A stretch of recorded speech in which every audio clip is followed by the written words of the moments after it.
Hey, Coach. What's going on? Good morning. Good morning. You at home yet? No, I'm stationary. I'm in my car. You good? Give me 1 second. I'll turn the video on. How's everything? So far, so good. That's good. Look at you, Coach. Yo, you are shrinking. Oh, trying to, dog. Try. Look. Gym flow 4 days a week, not a game. Yep. Trying to, man. Thank you. Look, health is wealth. It really is. It really, really is. You can't buy health. So no. I gotta do it the regular way. To buy it, you would have bought it. Look, if it was for sale, I'm buying it. Okay, but I can't. They ain't figured. Well, at least we ain't figured it out yet. Let's say that part. Okay, but when it's for sale, I'm buying. That and teleporting. When teleporting becomes available, what? I'm here. I'm there. Like that. So listen, so long time no here. Yes. I wanted to have this conversation with you this meeting because you've had a lot of success since you joined the academy. You had a deal. I want to get your background a little bit, and I want to get, where you're at the point now where you have formed your own opinions, right? And what you like in the industry. But I also want to have that. I want to show that it's easy to get a deal, right? With my teachings, it's easy to get a deal. It's that scaling shit, right? That I want to have the conversation with my students who have had some success, right? Mm-hmm. So I'm going to give you the floor, let everybody kind of know, because you're an agent. So you weren't new to real estate when you came to me. You were just new at my philosophy on things, right? So let's talk about, the beginning, and then when you came to BCA, let's talk about your deal, and then where you are now, right? Like after the hitting of the lottery. Okay. So you have the floor. Oh man, really what it was because the reason why I got into real estate, it wasn't necessarily to be a retail realtor. That's not my objective. If that was the case, I would have never been doing real estate because my background, I come from a background of entrepreneurship, right? I've been doing hair for 20 years. No, you've been slaying hair for 20 years. Don't downplay it, honey, because you could do some damn hair. Thank you. Yeah, so I've been in that realm for so long. So I was used to making amazing money, right? Yeah. So it wasn't like I was a starving realtor, didn't have anything to fall back on, and real estate was everything and anything. That wasn't my story, right? Right, facts. Able to come into real estate and pick and choose the level of real estate I wanted to do because money really wasn't, my foundation was taken care of because of the hair industry, right? Facts. So facts. Okay, so I got in and I noticed that, I was trying to find my way. Okay, I signed up. When you say got in, you got your real estate license. I got into real estate. I got licensed, went to school, got licensed. And when I got licensed, I was at a place where I felt like I was a fish in this big old ocean, right? I didn't know what to do. I didn't know where to go. I didn't know what direction to go into based off of what I wanted to do in a sense. Okay, so I was wondering, should I start, making posts like everybody else and, doing a whole bunch of photo shoots and trying to sell a house and going around running. I don't want to do that, right? Yeah. So when you said the meetings, when you came to me, you was like, I don't want to go to a meeting. What I got to go to a meeting for? I rub elbows. I just want the money. Where's the money at? Right. So signed up with this this one course. It was a clever course. It was a wholesaling course, but it was cool. The structure was cool, but it really wasn't speaking my language, right? It didn't resonate with me, right? I don't downplay them, it just didn't resonate with me. So I felt like I wasted my money there. So whatever. So I chilled for a little bit, continued to do some YouTubing, trying to learn on Instagram, and I ran across you, right? BCA. And I'm like, okay, I heard what you were saying, but it was your energy that attracted me to you. It really wasn't what you were saying. It was really your energy that I resonated with, because you felt like somebody that I knew, right? Like, I like her, you know? So I joined your call, that, the first initial call, heard everybody's success, heard how you broke down the course. And then, I reached out to you. Me reaching out to you was really, truly will open up the door for me to be in real estate, because, the teachings and the philosophy and my psychology connected. Okay. I saw myself going through each and every step adequately. I broke it down in bite-sized pieces, the way you broke it down, like as if it was a kindergarten you was teaching. And now I'm at a point where, um, I trusted you. So I showed up to class every day. I went over and same information over and over and over again. Yep. And you never lost patience. You was always patient with me. So that's what really truly gave me the battery in my back and the motivation to kind of keep on going, right? Yo, And that's dope. That's dope. Saying to me, Stacy, you gonna get it. Stacy, you gonna get it. Stacy, you gonna get it. I'm like, okay, even when I didn't believe in myself, Stacy, you gonna get it. Oh God, okay, I'm gonna get it. And accountability was amazing, is what I needed as well. But it was no pressure, right? I love that. I'm the type, like, don't pressure me, right? Right. Look, I'm moving. Don't push me though. You know what I mean? I'm going. Right. So just applying, get my VA, the training, the way you trained her, how you held my hand through every single thing, like all the training, I was able to really be like a fly in the wall and watch you work. Right. So now I'm able to just regurgitate that, I mean, you do the same thing you've done to some. I said, okay, let me apply it. I got my my VA. At first, I didn't even know what a VA was. I didn't even know how, be with a VA, conduct a VA, how to, approach a VA. And you really, really held my hand on how to crack that whip on that VA.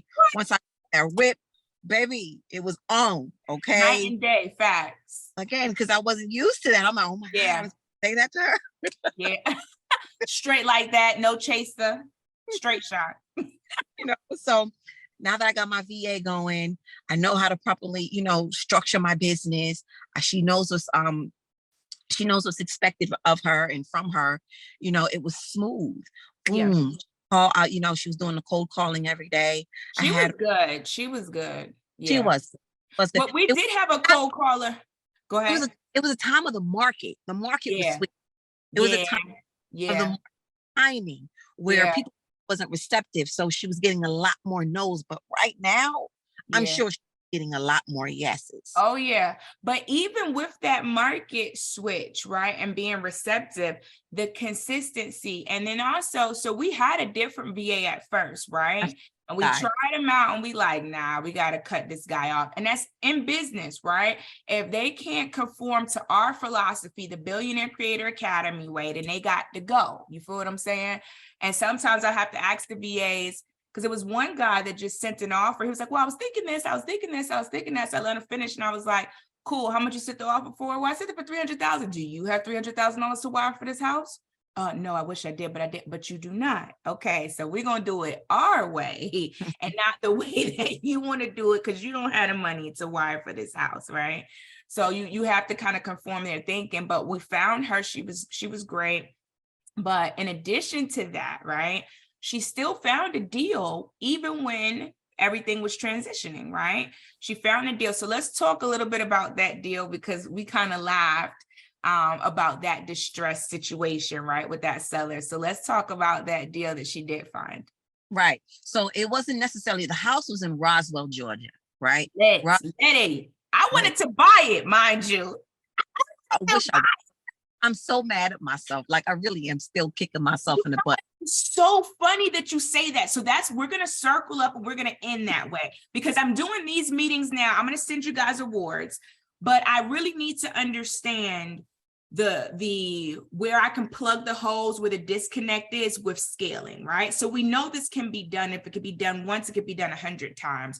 So that's where I want to help you guys as my students and not lose track with you guys. But let's go back. So people don't really believe me when I say, listen, my students be kicking themselves when they make $18,000, $20,000. And I want you to highlight that when you kind of explain when you get to the end in the closing table. But let's get to this deal. How was the seller? It was Roswell, Georgia. It was a lit property. I got excited about it. Amen. Okay, so my VA found her, and again, the house wasn't necessarily distressed, but she was. Facts. Right. So she was able to hone in on that pain, right? Yeah. And when she opened up and said, oh, I'm willing to take an offer, I just sent her, a hard ball offer, straight off from DocuSign, boop, sign that, right? Mm-hmm. Then she called me back and she wanted to truly talk numbers. And then in the midst of that, I kind of started to talk to her and get a rapport from her to see why she wanted to sell the house. What's with the house? What have you done in the house? To justify this price point. Right. And how soon do you want to leave? If I purchase this house, how soon can you leave the house? Right. So all of that. So I'm getting all that information from her. And then it became very personal on her end. Yeah. Started telling me everything in her life, childhood, and Jesus and her religion. But I talking her off the ledge. She didn't want to go through with the deal. She wanted to go through with the deal, and it was really driving me crazy because because I felt like I gotta keep on pacifying her, and I understand that based off of our trainings. If I didn't, that's where the money is. The money is in them wanting to literally sometimes jump off of 285. I used to have to be like, yo, whoa, hold on. Let's talk about this here. We're about to close. I don't want you doing anything crazy, Mm-hmm. But yeah. So I got her under contract. Of course, she had her attorney looking over our contract and everything like that, making sure everything was good. Everything was fine. So basically it was a double close that we with this particular property. And I wish I would have sold you the property. I really do. But you live in It's all good. So what were your feelings at that point, right? Because especially when it's because let's also say while you were real estate or a retail agent, you hadn't really done any type of closings at all whatsoever. And I remember, we're not going to say who, right? But there was something out there being said like, oh yeah, well, this is a great profit for your first deal. When I'm teaching you guys, we looking at $25,000, $30,000. You feel what I'm saying? Now you made an absorbent amount of money. It was cool, but that's regular for us, right? So help me understand what the feelings were when you're in it and you feel like you have to make a decision for this deal to close or not close. What did you do and what would you have done differently, being on the end that you are now? Okay. So it was a emotional roller coaster for me. Because 1 minute she wanted to go with the deal. Next minute she wanted to go with the deal. Next minute she wanted to go with the deal. So, okay. Now when I got her locked in, it's no going back now. That baby. part. We locked in now. Okay. We doing this. So I just need you at that point, my tone has changed at that point, because it's like, you ain't going nowhere, right? Yeah, until if I default on it, then it's okay. But I haven't defaulted, so you have to hold on, right? So my tone has changed once I got her under contract, right?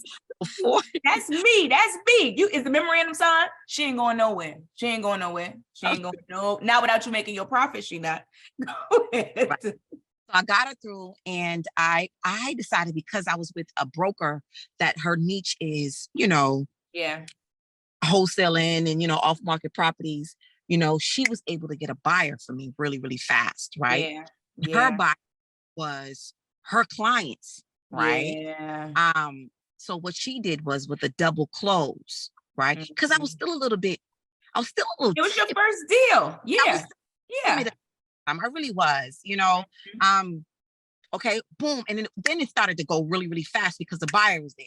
I didn't have to look at the buyer. But I cut short that way. I took a shortcut and I got cut short. So hold on, let's pause right there, right? So remember I said in the beginning of the call, I said, you're at the point now in the business where you formed your own conclusions, right, on certain things, because you have seen a deal all the way through. And let's just say $18,000 on your first deal. That's still great. Okay. I know why you're kicking yourself, because I have done it in the business, but the average wholesaler makes like $5,000 a deal, right? So the way that I've constructed it, we're able to gross more. Now, here's why the cash buyer option is great, right? But I don't like it because I do leave so much money on the table. You see what I'm saying? And remember, if you remember when I talked to you guys about my pitfalls, my hurdles where I lost some money throughout my career, people in the seminar are like, oh, get to the point, get to the point, get to the point. I'm like, listen, I need you to know this so that you can not make my same mistakes. So when I did deals like you just did, I went back and I analyzed it. I'm like, oh, I left some money on the table right here. Oh, it's still people calling me about this property. I could have doubled or quadrupled the money that I made. So it's the exposure. And that's why I don't like a buyer's list, right? The way that I teach you guys to do it, imagine looking at a buyer's list or 25,000 people seeing that property versus, right, 25 million. It's literally Doritos doing the Super Bowl commercial and them doing a commercial at night when Emerald's showing his toaster oven. What gets more exposure? You see what I'm saying? Yes, I still may get people that buy Doritos from Emerald's toaster oven commercial, right? That spend that time, but that maximized exposure is the MLS. Mm-hmm. Right. And we know that. So is it a little bit more work? Yes, but it's way more money. You see what I'm saying? Way more money. You have people that, yeah, they're cash buyers up there too, but they have loans also. Right. So it's that pool of buyers. It's not just the cash buyers. It's the people with cash and the backing of a loan. So if they have a loan, they know that they may have to step up in their offer. You see what I'm saying? They're okay with paying $20,000 more, because how much extra is that a month? $10 a month? They're not watching that, because they're going to be able to make money off this property. It's America is leveraging other people's money.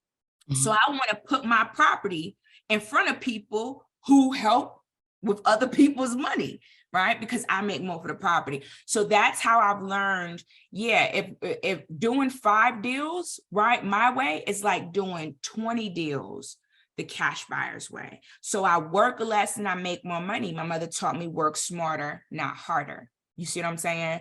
Yeah. So with that, I can understand. But all we're doing is just reanalyzing. All we're doing is making ourselves better. There's even things in my business now, Stacy, where I'm like, next month I'm gonna do it this way, which is gonna be better. So as long as we can recognize that, right, and make that change, you know, it's easy to kick ourselves, but you'll know how to handle your next deal. You won't be so emotionally attached too, right? Because sometimes we see that, we like, man, let me just go ahead and get this big check and keep it moving too. You feel what I'm saying? And let it close. But with that being said, so did you have anything else to add for that until I ask my next question, or before I ask my next question? I sold it to my quote unquote broker. The one that was basically I had became the wholesaler, right? Right. I'm the wholesaler that she got the deal from, and she was the one who did the double close in her name, and she sold it to her end buyer, right? Right. Okay. Now that house is remodeled, it is absolutely gorgeous. Send me some photos, bro. Send me the photos. They flipped that fast. Guess what? Listen what she asked me. Do you want to do the open house? I looked at her like, hell no. First and foremost, that's your house you about to sell and get a commission off of, because you represent the seller. Yeah, double dip. And then you got a broke off of me from buying. You know what? No, ma'am. I do not want to do any open house with you or for that house. I'm done with it. Yeah. That's funny. But the good thing to recognize in those situations is there's so much money to be made in real estate. Yeah. So much money to be made. And that motivates me. Like even now, hearing that, I get chills. And that's why nobody can, like, real estate and the stock market, right? But believe me, people who play with stocks, they have real estate, right? So you always circle back right around to real estate. So I say all of that to say, right, you have that deal has closed. You know that you can make an absorbent amount of money. You know next time how you're going to make more money. Help me understand where I can help you with the scaling portion. Is having basically automations is for me. Having automations where where they're actually the leads are coming into me. These people that's coming to me, they're ready, willing, and able. They're in a situation. They're like, I want to let this go. I see that you're the one I need to connect with. Help me get this house off of my hands. Save me. That's where I want to be at. That's the situation. A more motivated seller. Way more motivated seller versus going out there trying to fish for them. I want to basically create a pond where they come to. Yeah. So this is the thing, right? The VAs, that process happens with the VAs, right? It's more turning, right?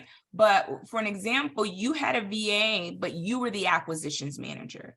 And you and I had a conversation before where you were like, listen, coach, I feel like I'm a better closer than some of the people, you know, that we may have hired. But believe me, there are closers like me, like you out there. We just got to pay to play, right?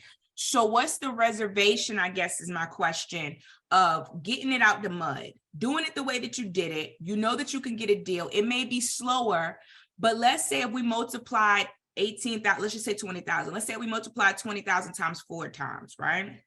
So we got 80 bands. Then we can go back with the 80 bands and say, let me hire a qualified acquisition manager. So then I really don't have to do anything, because really it's either or. It's either getting it out the mud. It's either getting it out the mud or investing the money, right? So my philosophy for you guys is I would rather you get proficient in those deals, have ways to make an $18,000 deal, a $38,000 deal, get better in the craft, but make an absorbent amount of money when you're learning. And then, you know, we talked about internet leads, but when you have 80 grand, 100 grand that you've made in a month, let's just say 3 or 4 months in, then you can afford to say, hey, let me do, 20 grand this month on internet leads.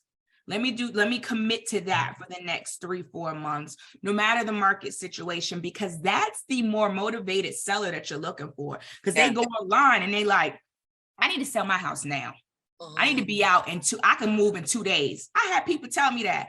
How when you ask the question, how soon, if I'm ready to buy a house at this price point, are you ready to leave? I can have everything out in 2 days. I'm already packed.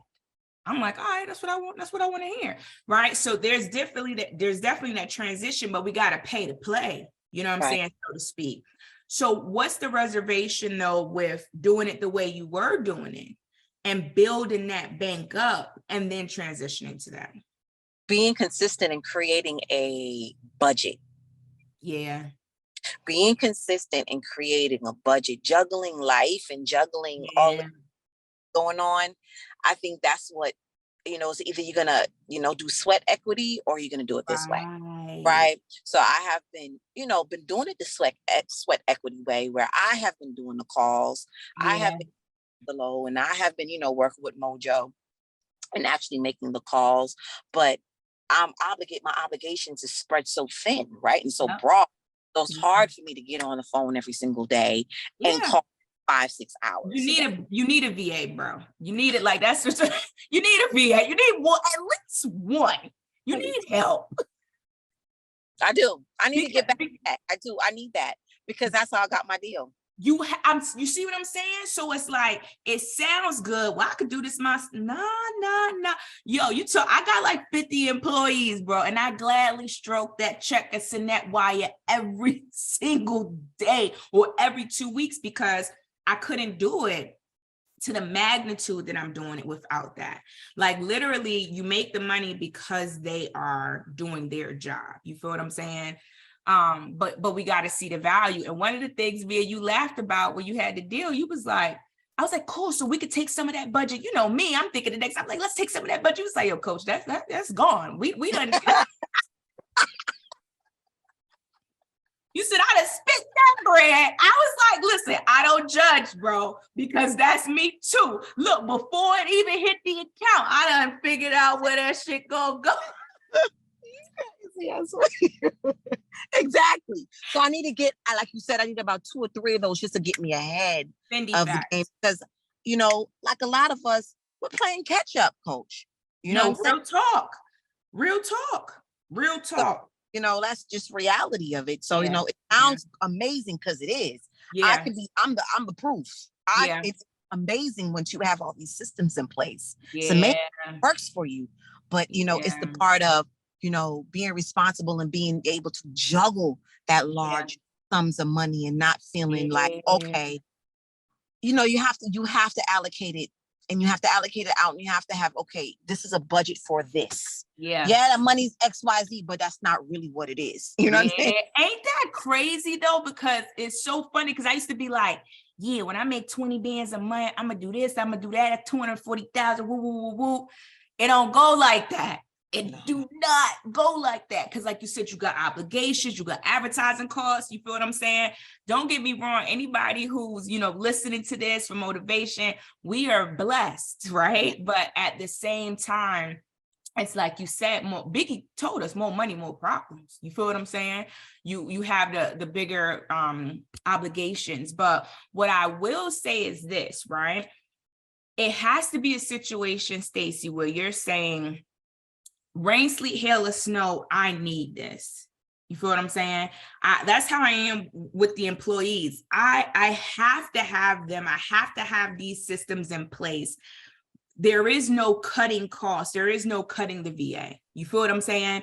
Because I know for a fact that really, in essence, I'm losing money or wasting time if I'm doing these calls myself. Can it be done? Yes.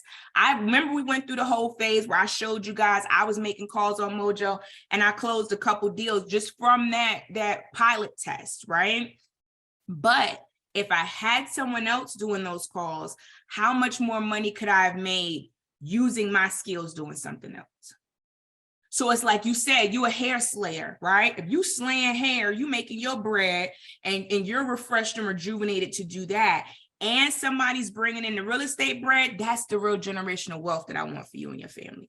Indeed. You know what I'm saying? Because they're making money, you're making money, and I'm against doing a specific task to make money, right? My trainer this morning, he's like, yeah, I'm gonna leave where I'm at because I'm training these people to do this amount, and they're making $1,200 a month off of me, and I didn't even make $18 an hour.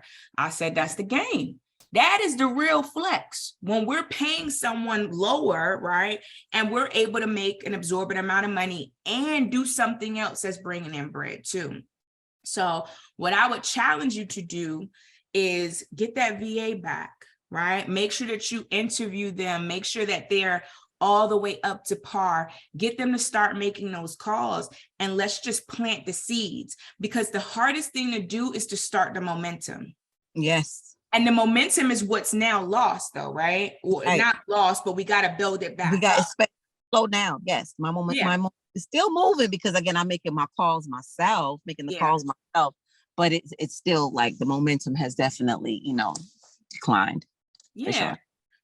So get the momentum going back up, get somebody continuously making calls, because even in your 5 hours, you're probably doing anywhere from 300 to 400 calls an hour, right? Versus the VA is doing 800 to 1,000 calls a day. 12. She was doing about 1,200. I upped it to 12. Liddy, that's crack with crack. You ain't doing enough. I called when Naomi. Naomi was like, "Wait a minute, what? Stacey, no." Me and Naomi's another one. She like, yeah, no, we got them up there. When I see they can do 1,200, yeah, that's my expectation every day. 1,200 calls a day. Period. But that's powerful in different markets. You feel what I'm saying? So you know that it can be done. I'm getting people that's getting deals all the time. And this is the thing that I didn't. I'll say this and I'll let you go unless you have other questions. I used to be like, how are we going to talk to people, right? How are we going to talk to people and somebody else is talking to that same person? But that's not always the case. Number one, just like you said, it's who you connect with, right? Somebody may just feel a connection with you. One, two, that person may not pick up the phone for anybody. Or that when they keep seeing all these missed calls, they'll look and they'll be like, damn, let me just answer the phone. And you may be the person, or your VA may be the person that finally gets in contact with them. So there's plenty of money out here to get, right? We just have to be consistent. We have to plant our seeds. We have to know that it's coming, right? So I want to see that for you. To be honest, feel like you should be at 4 to 5 deals. Naomi's contracting and doing 4 to 5 deals a month now. She on a cruise this week. I think she takes her mom on the cruises. So like 4 to 5 deals, and her learning curve, her and her partner's learning curve was different, right? And took a little bit longer, but she's cranking them out. Cranking them out. And I know that you have the ability to do that and more. Like, I think they're at the point where they're about to start looking in the internet leads, right? And that's like my next realm, like for everyone who's running. So I just want to see you shine. I need another one of them videos with you at the closing table.